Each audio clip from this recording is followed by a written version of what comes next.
अस्सलाम वालेकुम नाज़रीन, प्रोग्राम हक़ाइक़ के साथ मैं हूँ आपका मेज़बान सैयद हुज़ैफ़ा बुखारी। नाज़रीन, आज कुछ हक़ाइक़ आपके सामने रखूँगा हमारे तालीमी निज़ाम के हवाले से और मौजूदा तालीमी सूरत हाल के हवाले से, और उम्मीद करता हूँ कि आप उन तमाम हक़ाइक़ से मुत्तफ़िक़ भी होंगे। सबसे पहली हकीकत हमारे मुआशरे में जो तालीमी निज़ाम के हवाले से है कि प्राइवेट सेक्टर्स पे अगर नज़र दौड़ाई जाए, प्राइवेट स्कूल जो हैं उन पर नज़र दौड़ाई जाए, तो हमें क्या देखने को मिलता है कि वहाँ पर बच्चे के जहन में ये डाला जाता है कि आपने सबसे ज़्यादा नंबर लेने। उससे क्या होगा कि हमारे इदारे का नाम बनेगा और एडमिशन हम लोग पकड़ सकते हैं।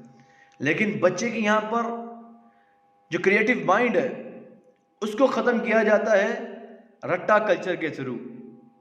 बच्चों को चीज़ें रटवाई जाती हैं, नंबर ज़्यादा लेने हैं आपने, लेकिन बच्चे के जहन में उसका कॉन्सेप्ट जो वो पढ़ रहा है, जो कोई टॉपिक या कोई उन्वान या कोई किताब पढ़ रहा है, उसका बेसिक कॉन्सेप्ट जो बेस है उसकी, वो क्या है, उसका जहन उससे बिल्कुल साफ होता है, कोरा कागज़ होता है। इसकी वजह से हमारे बच्चों के अंदर जो क्रिएटिवनेस है, जो तख्लीकी सलाहियात हैं, वो ख़त्म हो जाती हैं। और रही सही कसर पेपर्स के नज़दीक आ गए, गेस्ट पेपर्स उन्होंने पूरी कर दी। बच्चा सारा साल पढ़ता नहीं है, बच्चा सारा साल स्कूल का मुंह नहीं देखता, कॉलेज का मुंह नहीं देखता, बस पेपर के करीब आकर वो उन गेस्ट पेपर से तैयारी कर लेता है और सिर्फ उसके माइंड में ये होता है कि मैंने पास होना है। वो जो मेहनत और लगन और जज्बा जो उसके अंदर होता है वो बिल्कुल ख़त्म हो जाता है। बस उसके दिल में ये आ जाता है कि मैंने पासिंग मार्क्स लेने हैं, मैं सिर्फ पास होना है। अगर उसका जहन उसके अंदर जहन में ये डाला जाए कि तुमने बेटा टॉप करना है और इस किताब में से करना है, लेकिन कॉन्सेप्ट क्लियर करने के साथ साथ, तो मेरा ख्याल है कि वो बच्चा ज़रूर मेहनत करेगा।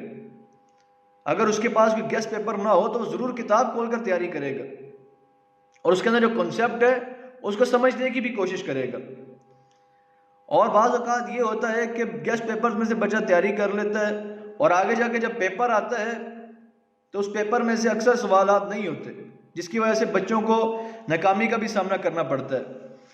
दूसरा जो एक पॉइंट है, जो दूसरी हकीकत है मेरे सामने, वो ये है कि हमारा तालीमी निज़ाम वो इस वक्त हमारी सोसाइटी के पेश नज़र, अगर हम अपनी सोसाइटी में नज़र दौड़ाएं, वो तीन हिस्सों में, वो तीन चीज़ों में डिवाइड हुआ है।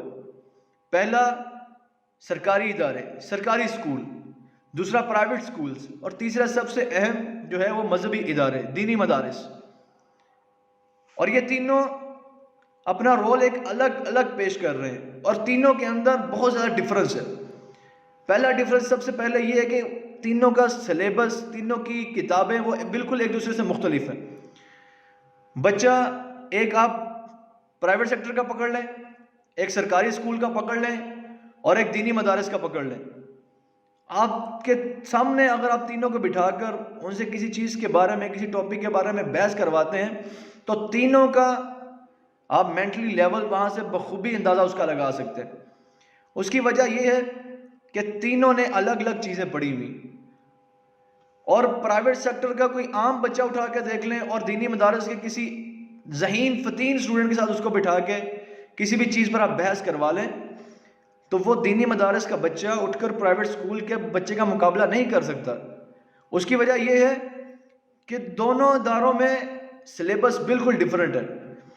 तो एक सजेशन जो मैं देना चाहूँगा वो ये है कि तीनों का सिलेबस एक होना चाहिए, कम अज़ कम मैट्रिक लेवल तक। और उम्मीद करता हूँ कि मेरी इस सजेशन से आप सब मुत्तफिक होंगे कि इन बच्चों को इनकी बेस वो एंड लेवल तक, ग्रास रूट लेवल से शुरू की जाए और मैट्रिक तक कम से कम वहाँ पर आकर इन तीनों को इकट्ठा करना चाहिए। इनका सिलेबस एक होना चाहिए, क्योंकि दीनी मदारस के बच्चे अपना एक ज़िंदगी का कीमती वक़्त, जो एक अहम तरीन उनकी ज़िंदगी की दौड़ है, वो 4 साल का दरस निज़ामी कोर्स करते हैं जो इक्विवेलेंट होता है ग्रेजुएशन के। लेकिन जब वो दरस निज़ामी की सनद लेकर सोसाइटी में निकलते हैं तो उन्हें जॉब अपॉर्चुनिटीज़ बहुत कम मिलती हैं। वो ज़्यादा से ज़्यादा किसी इदारे में, किसी दीनी इदारे में ही हिफ़्ज़ की क्लास के इंचार्ज बन जाते हैं, या मस्जिद के इमाम बन जाते हैं, ख़तीब बन जाते हैं, मतवली बन जाते हैं। लेकिन वो ज़िंदगी का एक टाइम स्पेंड करके आए हैं, उनको सोसाइटी में वैसा ایک رول نہیں مل پاتا، وہ مقام نہیں مل پاتا جو کہ کسی عام ادارے میں، دوسری پرائیویٹ سیکٹر میں یا گورنمنٹ سیکٹر میں پڑھنے والے اسٹوڈنٹ کو ملتا ہے۔ تو امید کرتا ہوں کہ آپ میری سجیشن سے جو حقائق میں نے آپ کے سامنے رکھے ہیں اس سے متفق ہوں گے، اور انشاءاللہ آپ سے ملاقات ہوگی اگلے پروگرام میں۔ تب تک کے لیے اجازت دیجیے اپنے میزبان سے اضافہ بخاری کو۔ انشاءاللہ اگلے پروگرام میں ہم نئے حقائق آپ کے سامنے لے کر آئیں گے۔ امید کرتا ہوں کہ آپ کو ان حقائق سے اتفاق بھی کرتے ہوں گے اور متفق کریں گے۔ لائک اور کمنٹ کر کے ضرور بتائیے گا۔ اللہ نگہبان۔